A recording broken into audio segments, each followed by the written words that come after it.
आज मी खूप खुश होते आणि याचं कारण काय सांगते तुम्हाला. मी काल कवट्याला आले होते आणि आपल्या आईचं किती आपल्याकडे लक्ष असते बघा. तिनं माझ्या पायात बघितलं होतं आणि पैंजण नव्हतं, कारण की ते तुटल्यामुळे मी काढून ठेवलं होतं.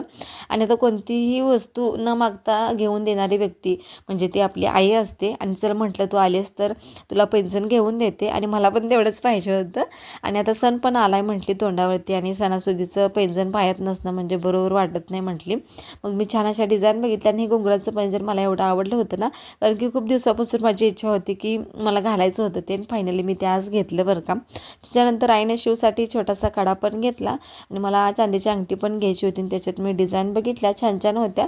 त्याच्यातली मी एक चॉईस केली, आणि कशी वाटली तुम्हाला कमेंटमध्ये सांगा मला.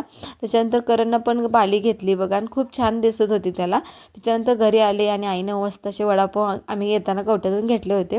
सर्वांनी बसून खाल्ले. नंतर आम्ही पिंपळवाडीमध्ये आलो.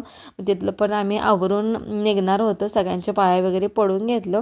आणि आता जाता जाता आमच्या शिवने बघा पैसे किती गोळा केलेत. आजकाल आमच्या शिवचे एवढे लाड चालू आहेत ना. पण असं तिथलं आम्ही सगळं आवरून सगळ्यांना बाय बाय केलं, आणि पिंपळवाडीतून आम्ही आता निघालो गोंधळेवाडीकडे. जाता जाता मग आम्ही जतमध्ये थांबणार होतो, थोडंसं साहेबांचं काहीतरी काम होतं.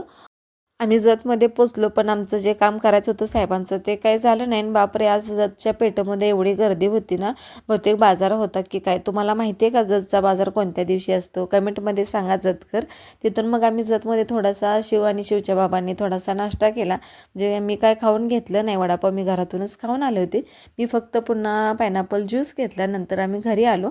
आणि आता मस्तपैकी जे साहेबांनी जो कॅन्टीनचा बाजार, म्हणजे बाजार काय नव्हताच, खाऊच आणला होता सगळा, तो काढून घेतला. आणि असा होता माझा आजचा दिवस. व्हिडिओ आवडल्यास लाईक आणि फॉलो करा.